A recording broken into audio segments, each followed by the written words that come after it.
করি না কেন, ভগবান তো দেখতে পাই, ভগবান দেখতে পায় না মা। আমি ভাববো আমি না এই কাজটা করব, আমার মা তো দেখতে পাবে না, আমি এই কাজটা করব, আমার ভাই দেখতে পাবে না, কিন্তু একজন পাবে, তিনি কে?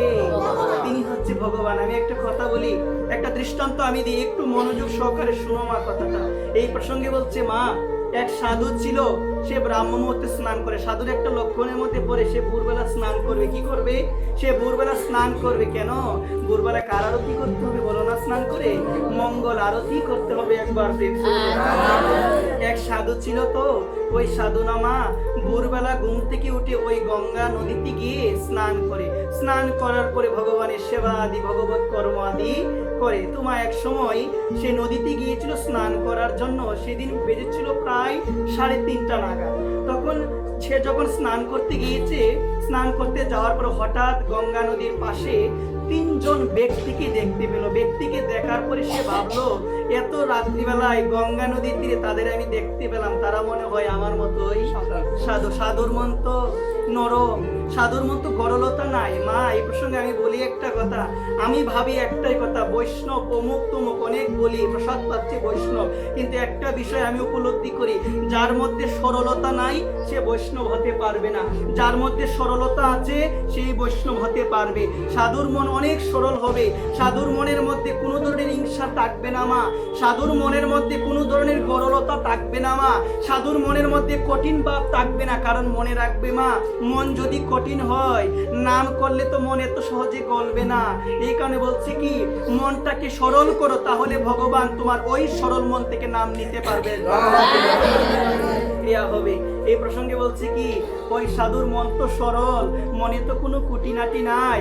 ওই সাধু যখন ওই 3 জন ব্যক্তিকে দেখতে পেল, পাওয়ার পরে সে বুঝতে পারলো তারাও মনে হয় আমার মতো সাধু। তখন কি করলো জানো? ওই 3 জন ব্যক্তি সাধুকে বললো, তারা তো বুঝতে পারে না সে সাধু, কারণ সে সময় তো ছিল ভোর 3টা নাগাদ, তিলক নাই, অনেক কিছু মুছে গিয়েছে, কোনো কিছু নাই, প্রমাণ নাই। তখন তারা বলল, তুমি কে বলছেন? আপনারা যে আমিও সে। সে তো ভেবেছিল সাধু, আপনারা যে আমিও তো সে। তখন তারা চিন্তা করলো, আমরা দলে ছিলাম কয়জন? 3 জন, হয়ে গেলাম কয়জন? অনেক খুশি। এখন সুবিধা হয়েছে, একজনকে বাইরে রাখবো, 3 জন ভিতরে আমাদের কাজগুলো করবো। বলো না কি কাজ?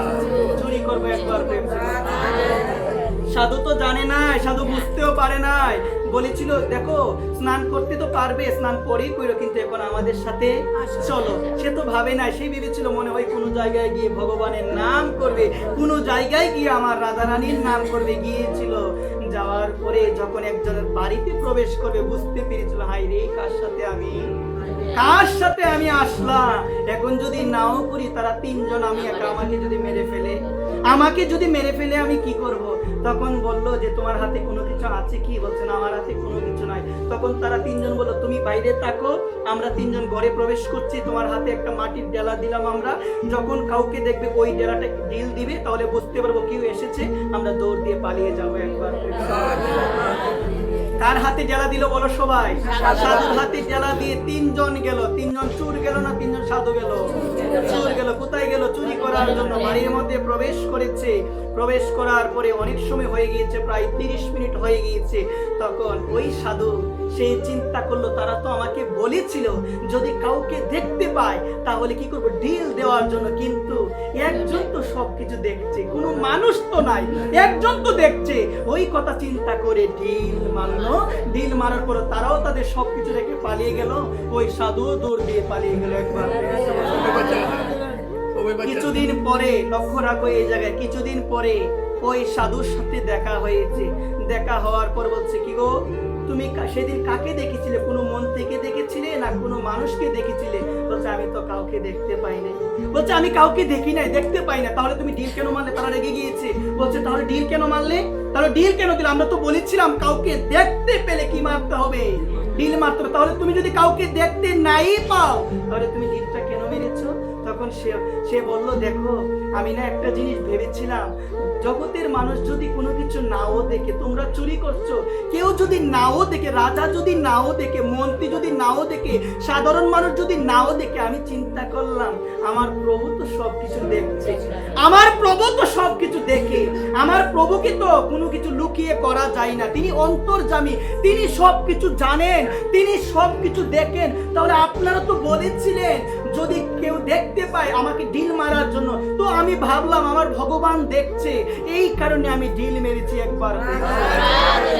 কথাটা শোনার পরে তিনজন চোর অবাক হয়ে গিয়েছে। সত্যি তো জীবনে কোনোদিন তো এটা ভাবি নাই, জীবনে কোনোদিন তো এটা চিন্তাও করি নাই যে একজন আছে যিনি সবকিছু দেখতে পায়, একজন আছে যাকে লুকিয়ে কোনো কিছু করা যায় না, একজন আছে যার অগোচরে কোনো কিছু করা যায় না, তিনি সবকিছু তিনি দেখছেন। তাহলে আমরা তো কোনোদিন সাধুর মতো করে ভাবি নাই।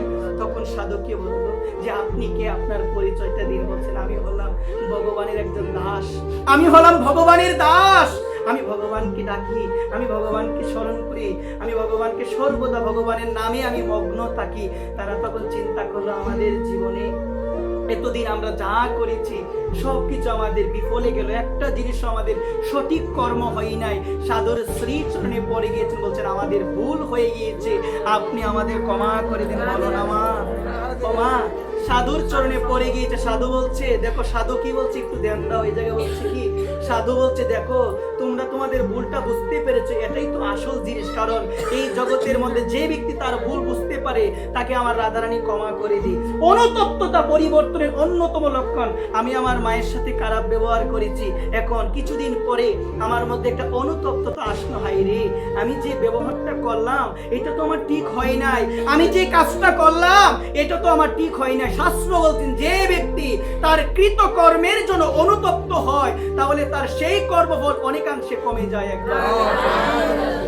সাধু বলল দেখো তোমরা তো বুঝতে পেরেছো, তোমরা একটা বার আমার প্রভুকে দুইটা বাহু তুলে ডাকো, ডেকে একটা বার বলো প্রভু গো জীবন থেকে এতদিন চলে গেল, সারাটা জীবন অপকর্ম করে গেলাম, সারাটা জীবন ভুল কর্ম করে গেলাম, তোমাকে কোনোদিন ডাকে নাই, কিন্তু প্রভু গো এই সাধুর কারণে আমরা বুঝতে পেরেছি জীবনের প্রকৃত ধর্ম হলো, জীবনের প্রকৃত সার হলো তোমার নামকে আশ্রয় করা। প্রভু গো জীবন থেকে যে সময় চলে গিয়েছে আর তো পাবো না, কিন্তু বাকি জীবনটা যেন তোমার নাম করে যেতে পারি।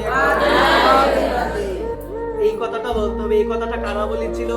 ওই চোরগুলো বলেছিল। মা তার মানে চোর যদি পরিবর্তন হয় তাহলে আমার কি হবে না? মা হবে কি? তো হবে তো। এখানে বলছি কি কথাগুলো একটু উপলব্ধি করার চেষ্টা করো। আর প্রভুকে একটাই কথা বলো, প্রভু ভালোভাবে তো ডাকতে পারছি না, ভালোভাবে তোমার নাম করতে পারছি না, কিন্তু প্রভু গো তুমি একটু কৃপা করিও, তুমি একটু কৃপা দৃষ্টি রাখিও, কৃপা দৃষ্টি তুমি রাখিও যেন সর্বদা তোমার ভক্তের শ্রীচরণে আশ্রিত হয়ে থাকতে পারি একবার।